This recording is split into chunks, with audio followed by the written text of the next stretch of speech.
হারিয়ে যাওয়া মোবাইল উদ্ধার করে মালিকের হাতে তুলে দিলেন স্বরূপনগর থানার পুলিশ। কি বললেন এসডিপিও রাহুল মিশ্র? বসিরহাট পুলিশ জেলার উদ্যোগে স্বরূপনগর থানার পুলিশ প্রশাসনের সার্বিক ব্যবস্থাপনায় হারিয়ে যাওয়া 30টি মোবাইল মালিকের অভিযোগের ভিত্তিতে তদন্ত নেমে সেই সব মোবাইলগুলি উদ্ধার হওয়া 30টি মোবাইল আজ সকালে এসডিপিও রাহুল মিশ্র আইপিএস সাহেবের উপস্থিতিতে মূল মালিকের হাতে তুলে দেওয়া হয়।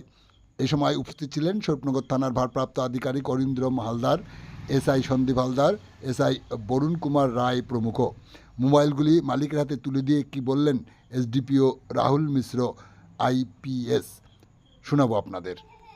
আপনারা দেখছেন সেই সময়ের বিশেষ মুহূর্তের ধারণকৃত ভিডিও চিত্র আজকের স্বরূপনগর পত্রিকার অনলাইনে।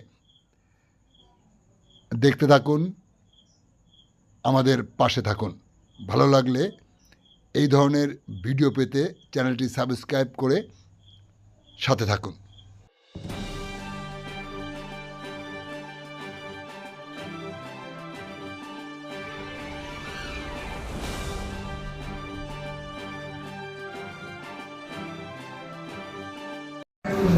প্রতিবারের মতো এবারও ঠিক সাড়ে দেওয়া হচ্ছে এর আগে কিছু মোবাইল ফোন উদ্ধার করেছেন আপনারা, যেগুলো মালিকদের হাতে তুলে দিলেন। কি বলবেন এই নিয়ে? আজকে স্বরূপনগর থানাতে আমরা এখানে 30টা লস্ট মোবাইল অরিজিনাল ওনার্সকে রিকভার করে রিটার্ন করেছি। আপনাকে আমার তরফ থেকে একটু দুর্গা পূজাকে শুভেচ্ছা, আর একটা এরকম গিফট আছে। বসিরহাট পুলিশ স্বরূপনগর থানা সবসময় আপনার সঙ্গে আছে, কোনো সমস্যা হয় আপনি আমাকে জানিয়ে দেবেন। ধন্যবাদ আপনাকে। Thank you.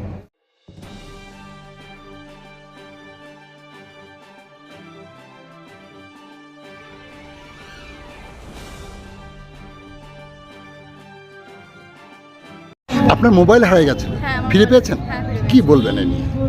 অসংখ্য ধন্যবাদ জানাবো। এটা মানে খুব একটা প্রিয় ফোন ছিল আমার, পাওয়া গেছে। আর কি বলবো, কতদিন আগে হারিয়েছিল? মে মাসে হারিয়ে গেছিল। মে মাসে। ভোটের আগে হারিয়ে গেছিল। কি নাম আপনার? প্রিয়া মণ্ডল আমার নাম। কোথায় বাড়ি? নিত্যানন্দ গাঠি। ধন্যবাদ আপনাকে। Thank you so much.